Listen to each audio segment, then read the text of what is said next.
Hello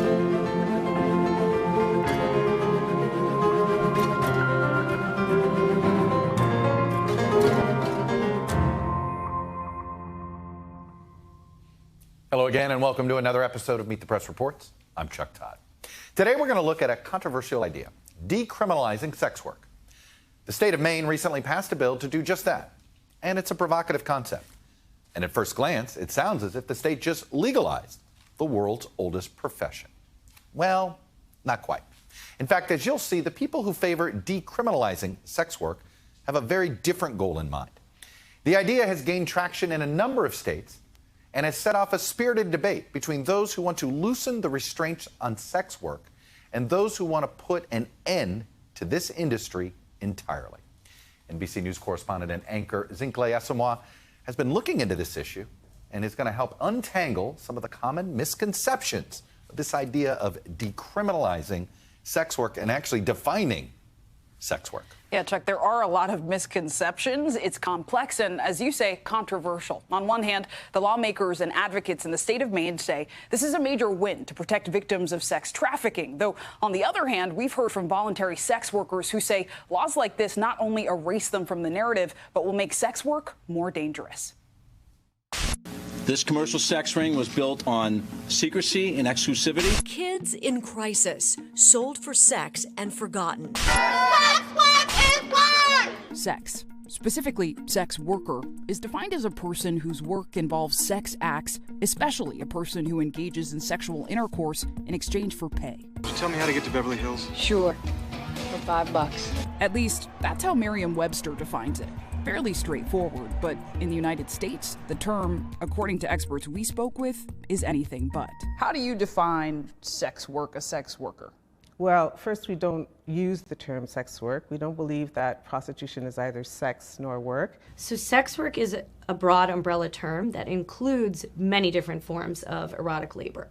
So prostitution, of course, is the one that is most discussed and is criminalized, but it also includes legal forms of erotic labor: dancing, camming, whether people want to identify as a sex worker or identify as a survivor or a victim. That, to me, is something that's only that person can define for themselves. It's controversial, to say the least. In fact, buying sex and selling sex has been illegal in all 50 states, with some exceptions in Nevada, until now.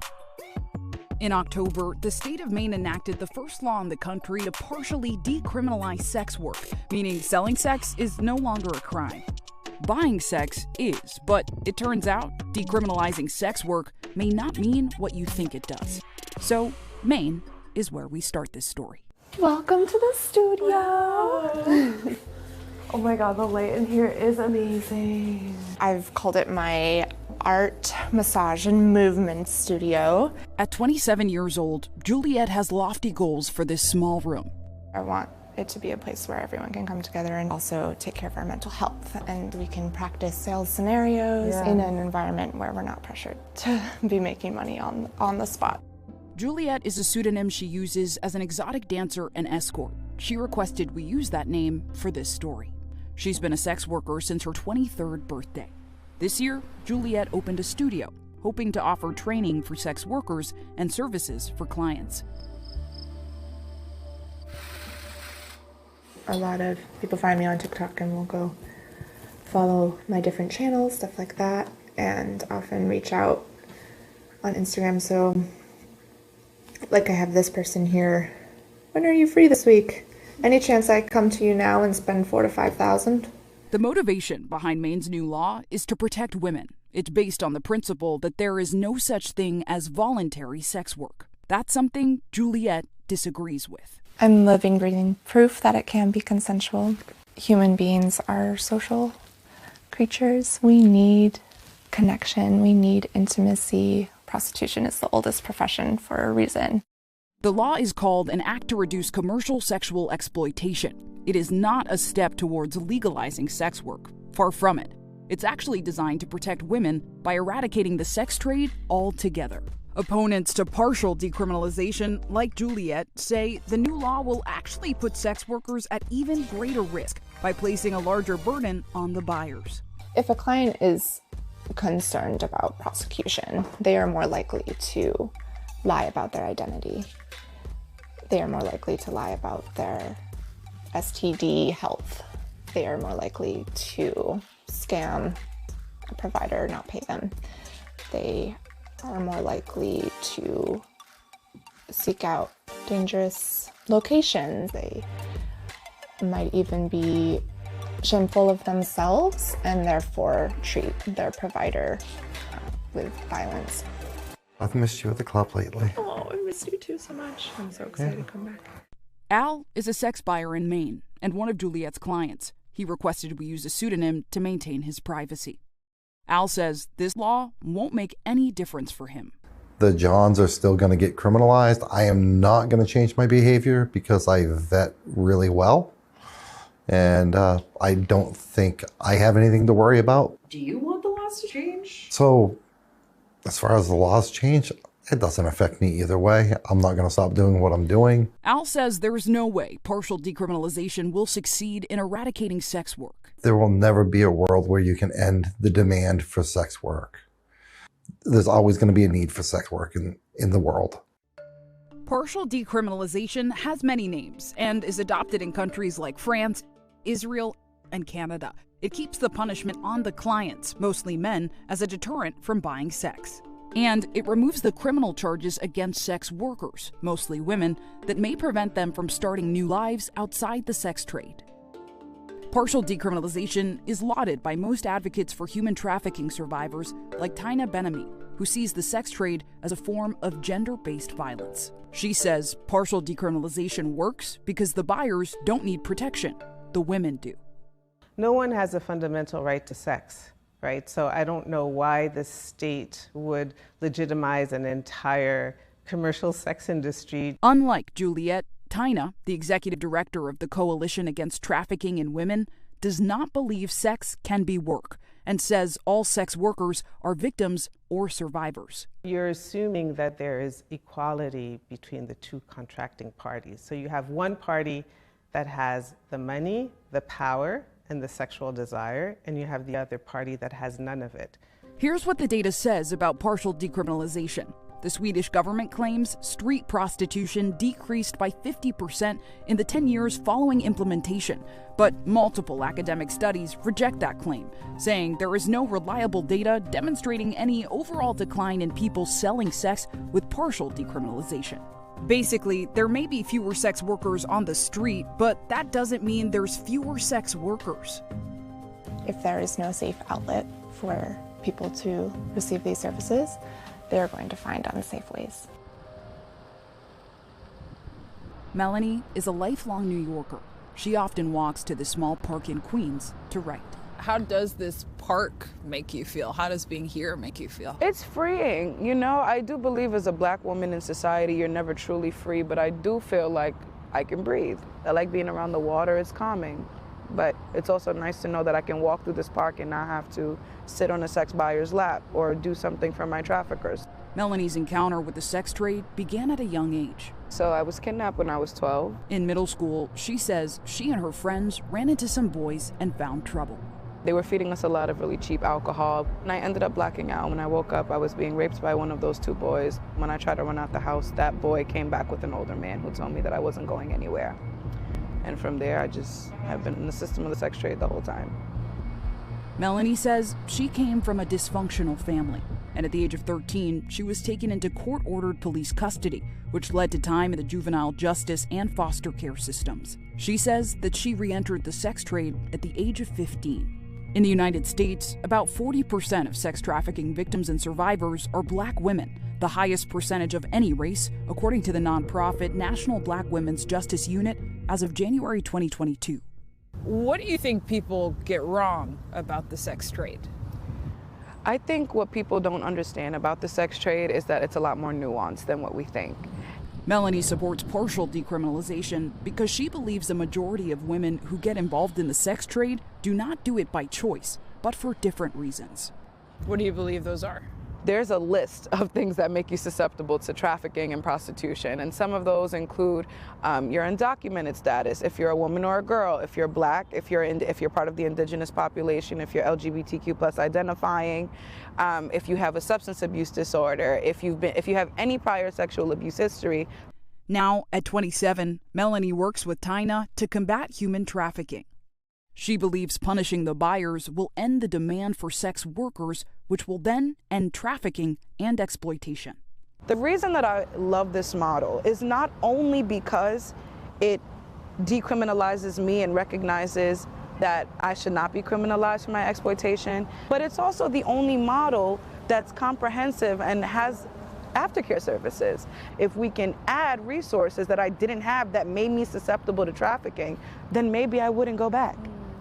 But there's another side to this. Several human rights groups have vocalized support of full decriminalization.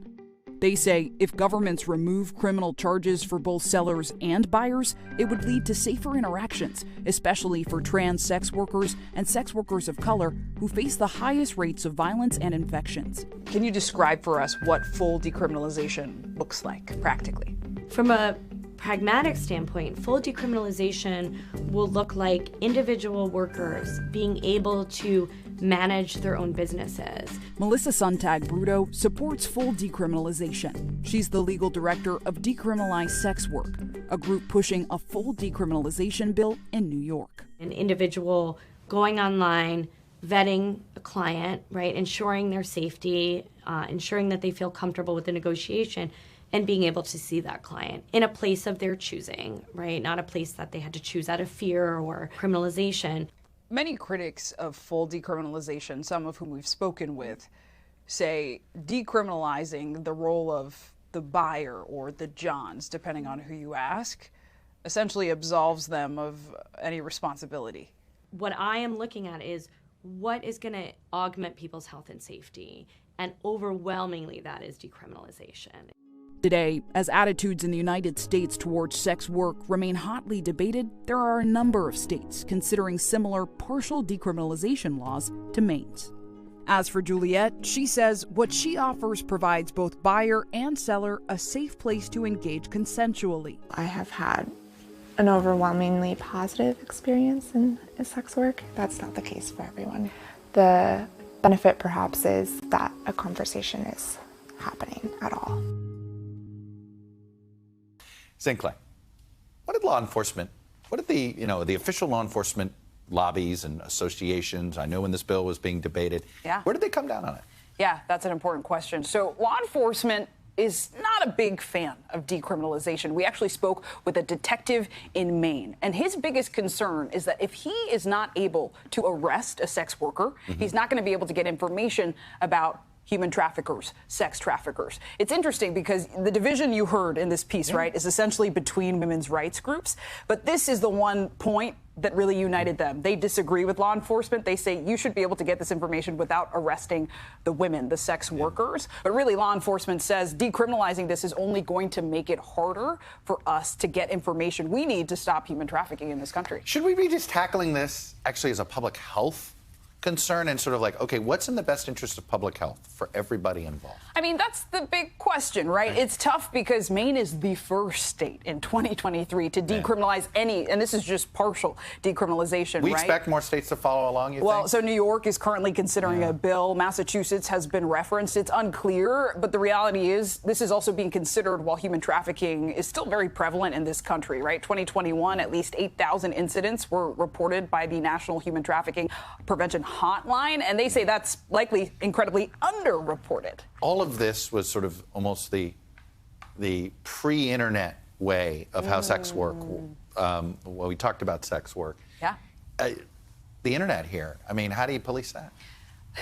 Another good question, right? So you heard one of the experts mention camming, right? And that's I was just, I heard that phrase. I'm I know, like, you probably were oh like, man, what is Urban that? Dictionary. Where's my Urban Dictionary? Exactly. I know. I had to pause in the interview and ask, what do you mean by that? You're making me feel not as old. No, Thank you, no. And she said, oh, that's OnlyFans. That's people selling online. You heard Juliet say, hey, I have a buyer here on TikTok, on Instagram. It's only making it harder, right, to regulate if it's even being regulated. And I think that is where someone like Juliet Joliet says, hey, look, this is a feasible business opportunity for me, but others say this could also make young girls susceptible to being trafficked, right? So many young people are online and can get reached out to in that way. You really captured the nuance and complexities of this issue. I don't know where to stand, and I mean that as a compliment. Well, thank you. I mean, we tried because it's complicated and there's no clear answer, and I think that is what was most striking to me, right? Across the aisle for when it comes to women's rights advocates, even they say, we don't fully agree, and I think that's important. I think we all agree we want to protect the women here. Yeah. How, right? That's what we're debating. That's the question. Zinkley, thanks so much. When we come back, you're going to meet one of the women you've just seen in Zinkley's story, Melanie Thompson, the sex trafficking survivor who favors partial decriminalization. And Thomas Dart, the sheriff of Cook County, Illinois, who has spent years trying to make it harder for men to buy sex. Welcome back. As we've seen, while there is agreement that something needs to be done to protect sex workers, there's no consensus on how to do it. Joining me now is Melanie Thompson. She's one of the women we saw in Zinkley's story who believes partial decriminalization, arresting only the buyer, is a way to protect women in the sex trade. And Thomas Dart, the sheriff of Cook County, Illinois, of course that's Chicago and the suburbs, his department targets the buyers while offering counseling and job training to the women arrested in sting operations. I appreciate you both being here. Melanie, let me start with you because I want the sheriff to hear your story, all right, directly. Talk about the emotional toll that being a victim of sex trafficking has taken on you and how it's shaped you in this conversation. Absolutely. It's such a negative roller coaster. You go and experience emotions all the way from fear to shock to sadness to anger and obviously confusion at such a young age. And I think, you know, it shaped the way that I see society. I wouldn't necessarily say I'm biased, but I absolutely have seen the negative parts of what this world can be. And I think coming up in this conversation, it really drives my fire to support survivors. You went through the experience of being arrested, being through the juvenile system. What was that like, and what would you say law enforcement needs to do differently, and how you think you should have been treated? When it comes to the arrest specifically, I think that something law enforcement could do better is really meeting the needs of the survivor and not treating them as criminals, but looking at them as a victim of their marginalization and their vulnerabilities. And I think for me, you know, going through the juvenile system, there's obviously a lot of different issues with overall oppressive systems, but I think really talking to the survivor and not judging them based on how young they are and really asking them about what they needed. I think this is really important because you went through the system and then you got trafficked again. Yeah. How would you explain how that happened? Honestly, it's actually very common for survivors to relapse for many different reasons. In my particular case, I was re-exploited by a foster family after I got out of my initial situation. But survivors relapse for lack of resources, lack of money, lack of services, being criminalized, going to jail and having no options when they come out. So it's actually very common for them to go back when they have no other options. Sheriff Dart, I'm curious your reaction to Melanie's story as a law enforcement officer and some of the critiques she had of the system. Melanie nailed it. Unfortunately, the experience that she went through, that she just detailed, I've heard many times, and it has always confounded me because from a law enforcement standpoint, I do believe we can chew gum and walk at the same time. So we can go after the traffickers and the pimps, but at the same time, it's absolutely counterproductive to treat the women as anything other than victims who need services, they need compassion, they need options, and anything less than that, it's counterproductive at base, but it's insanity. It makes no sense. And think of it also, Chuck, I used to be a prosecutor as well. Try prosecuting these type of cases if you don't have victims who are going to work with you. Well, how are they going to work with you if you're arresting them and then treating them like the bad person? Right. And so Melanie's so right. This is not that hard. Services to victims at the very beginning, stick with them, case manage them, and for the traffickers, absolutely go after them and go after them with fury. The Johns, we arrest those in mass amounts. They have to sit there and listen to videotapes put together by survivors. They have to have the option to have their cars come and picked up by their wives, which they don't actually do too often. So this is something where we put a lot of thought through this, and other people can and should do this, but it's the only way, the only thoughtful way to do this, Chuck. I'm curious, Sheriff, you've been doing this a long time. You've been on many sides. You talked about your time as a prosecutor. Have your views changed over the years? Is this an evolution, revolution in your mind? I'm curious. Did multiple incidents make you get to this place? Yeah, Chuck. It's funny you should say that. You're so right. When I first started as sheriff, I just literally thought, well, this is what you do. You go out and do these stings of these corners where prostitutes congregate. And I found out the whole thing was so insane because when you would arrest the prostitutes that were out there, they were clearly victims, A. But B, they were being released back into the system, going to the same location. No one was actually ever being prosecuted at all. It made no sense. But the thing that really got me is when I started talking to the victims. And once I started talking to the victims, the clarity was immediate to the point where we now have 4 survivors of sex trafficking who have worked for us. We have one working with us right now. And the way they connect with the victims is absolutely unreal. Absolutely unreal. But it does, as you say, Chuck, you evolve. And you quickly do because it's common sense and compassion all at once. Sheriff, I want you to hear one other comment that Melanie was telling me before. You said it takes a while to get to a cop like Sheriff Dart, right? Like the first interactions many women have, as you say, some of these cops are customers. Absolutely, and I think that's something that needs to be highlighted for society. You know, a lot of people tend to think that the cops are always the good guys, and I always say that cops are men before their badges. So the reality is that there's a big mistrust within the relationship between those that are on the street with law enforcement is very mistrusting and skewed because a lot of them tend to be buyers, usually at local levels. So your local patrol, your rookies straight out of the academy, those are the people that we first have interactions with before we even get transferred to SVU or FBI, etc. Sheriff, how have you tried to change the way you do your operations? Because it was interesting to me to hear Melanie say, hey, look, once I got to Vice, once I got to essentially a grown-up, to put it in my words there, then there was some trust built. But that first interaction is not good with the initial beat cop in many cases. And just as Melanie said, there's reasons for that. The history there is very accurate, very accurate. And so to break through all that, you really have to have this other approach. And so for us, we will have the women who had been involved with prostitution, we have them go out with us and we have them get out of the car and talk to the women. And so we approach them in that way to try to get them off the street into the services. And then when we do some of our different stings, our stings are always the same thing. We arrest any of the Johns. If there's traffickers, my God, we get them. But the women, they go in a different room with women who are survivors, and all we do is talk to them about what can we do to help you, what are the services that we can provide you for. But as Melanie mentioned, I wish I could sit there and say every intervention is a success and off we go. No, these issues are, just like Melanie said, they're so complex. But if you case manage it, you stay with this woman through all these hurdles, because many of these women started when they were like 14, 15. As Melanie mentioned, in the foster care system, where I used to be working in that area as well. That's like a hotbed for this stuff. And so if you stick with them to get through this history, which has mental health issues, substance abuse issues, domestic violence issues, we do have successes, but you have to go at it a different way. Melanie, partial decriminalization versus full decriminalization. You are adamant against full decriminalization. Why? Yes, because full decriminalization is going to lead to an expansion of the sex trade. And my goal is to try to shrink the sex trade.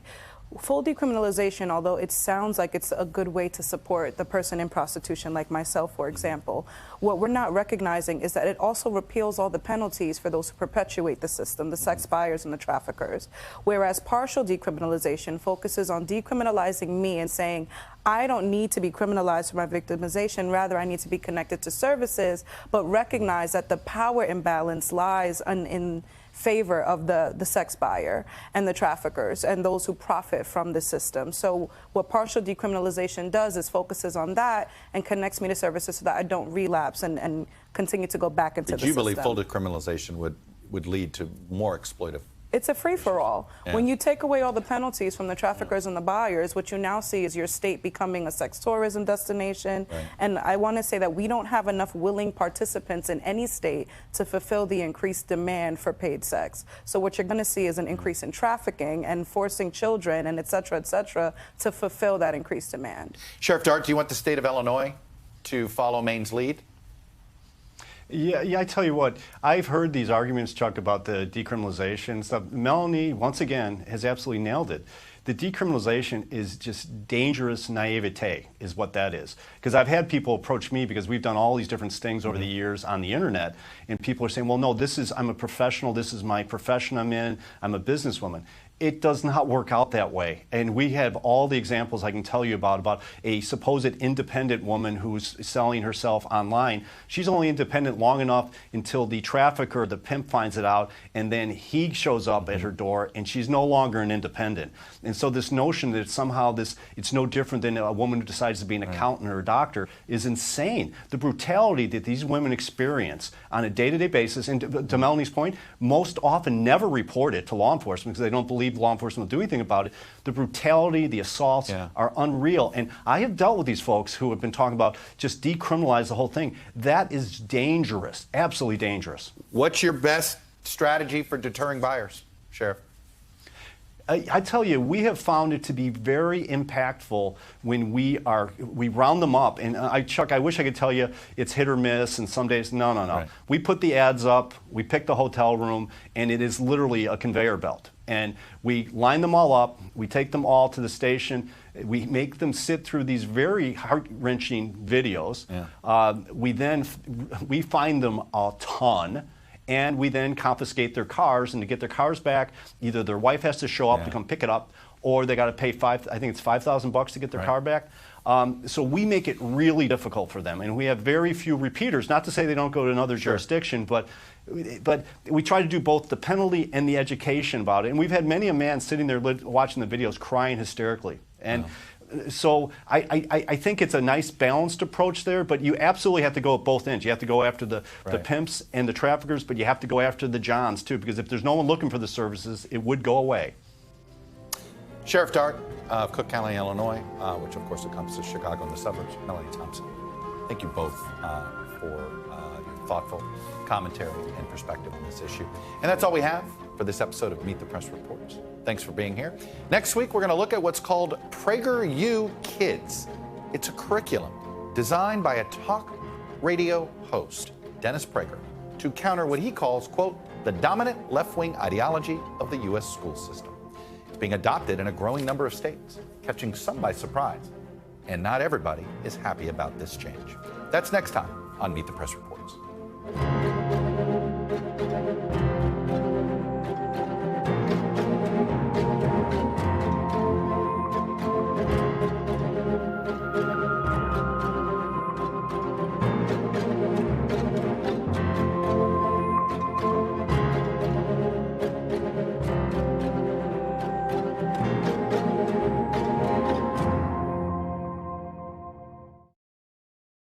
Thanks for watching. Stay updated about breaking news and top stories on the NBC News app or follow us on social media.